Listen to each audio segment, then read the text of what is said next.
How long have you been in the real estate industry in South Florida, by the way? So I have been licensed since 2016. However, Okay.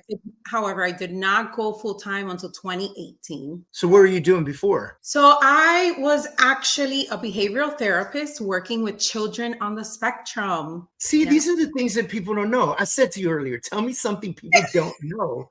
And you're like, I don't know what to say.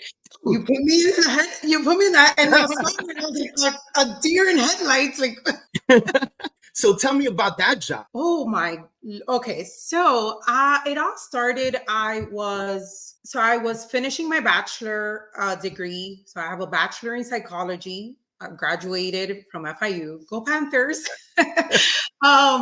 And I kind of just got thrown into that specific field, or working with children on the spectrum. So as soon as I graduated, I started working. So it's what we call like in-home therapy. Okay. And if we, like anyone else, right? Where do you feel most comfortable? At home. So where are children going to display the most, troublesome or behaviors to correct? It is in the home. And that ended up being just a tad bit overwhelming for me.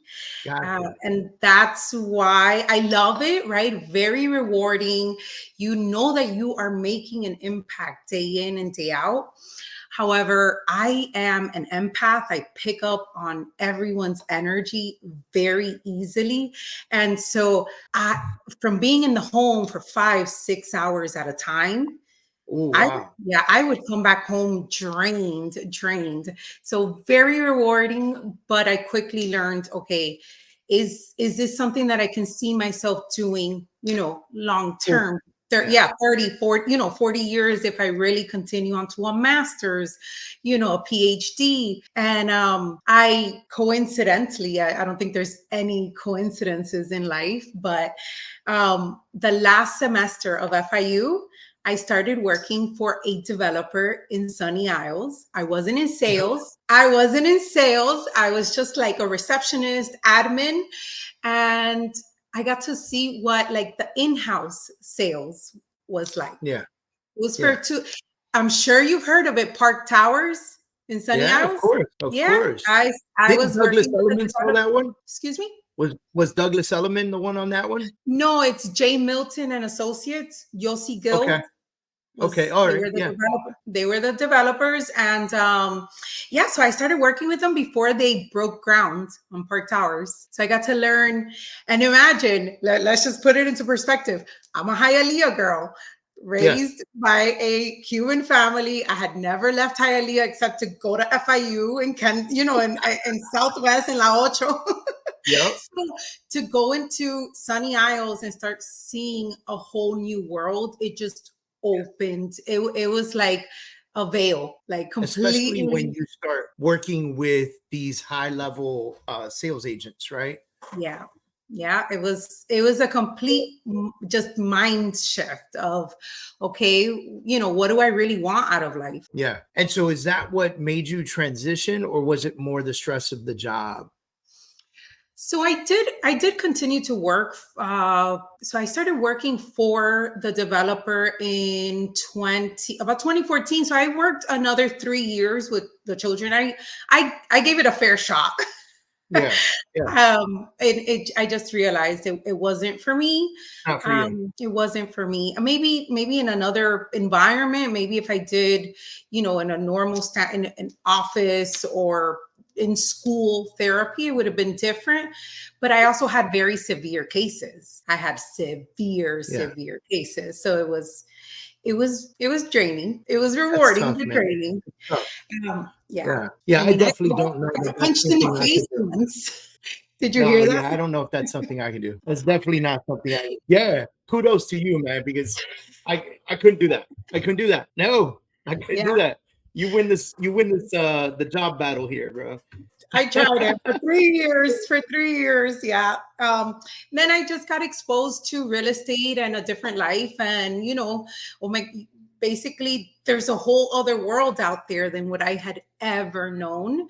And yeah, that was the end of it. Did you consider doing inside sales? I did. However, so I went part-time while working with them. So, and I just jumped into general. That's what ended up happening. Okay. And I don't think there was an opportunity at the time to work with them. They already knew me, but I don't think there was an opportunity to work with them. So I just went into general. Okay. I'm still open to it.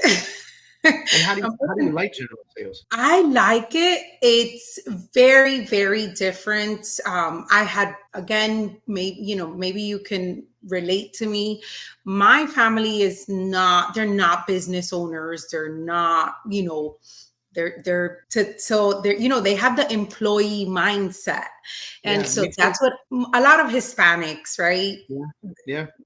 For the most part have, or come from that, scarcity mindset, right? The limiting beliefs around money and things like that. So that's all I knew. And so to make that shift has, it was quite tough, but I'm here. I feel like I made it.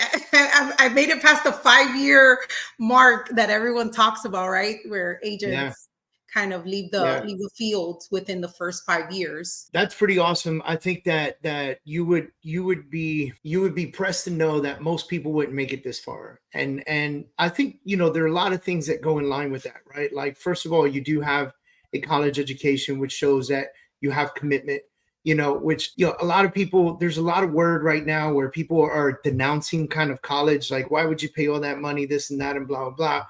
And I don't see it that way. I see if you can get somebody out of high school to commit to 4 to 6 to 8 years of a university, it shows commitment. It shows somebody who's capable of studying, who's passing tests, who understands the importance of the next steps and signing up for classes and learning responsibility and so forth and so on. And so 4 years, 8 years later, this person now goes to a job and they have at least the baseline, Whereas most people come out of high school, go straight to a job. They don't have that, And I know real estate agents have been agents since they were 18 years old. And they've been rocking it out 20 years, 25 years, selling real estate. But they'll tell you in the beginning at 18, 19, 20, 21, like they were still trying to figure this baby out, And they survived it. Most people don't. You're right. So you hit 5 years, which is like, I think maybe 2-3 years past the marker of when most people would fall out. Most people fall out before that first year having that first renewal of your license, Is that it? Are those the stats?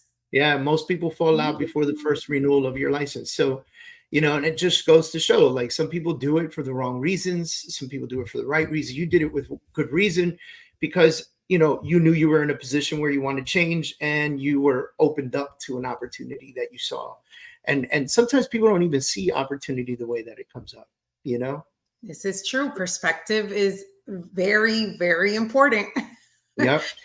So now let's get into this nitty gritty, right? So 15 years ago, or around 15 years ago, if I'm not mistaken, I'm looking here. 2009 when that yes, to have gastric bypass. You were 17 years old, 245 pounds, at a height of 5'3". Short. And by the way, now you're, from what I understood and what we were talking about earlier, now you're going to the doctor and doctor's like, hey, dude, you're not well. Like, you're about to hit hypertension. You're about to have high blood pressure. You're about to have all these major issues that may not go away if you don't cut weight. So actually, that occurred when I was already in the process of, being, I guess, them determining if I'm a good candidate for for gastric bypass. And again, we're talking about 2009, right? All of the new information, the new stats that have come out about gastric bypass, we didn't have that back then. So to be approved to have a procedure like this as a minor, it was a big deal. So that's when I was already being vetted. But the reason why I even considered getting the procedure done is because my mom was looking for help for me. It wasn't so much about health. Yeah, I knew that at 5'3", 245 pounds, I'm obviously not healthy. My body is literally asking for change. But it was more the mental health aspect about it. I was suffering from severe depression. And so my mom was like, I need to get my daughter help.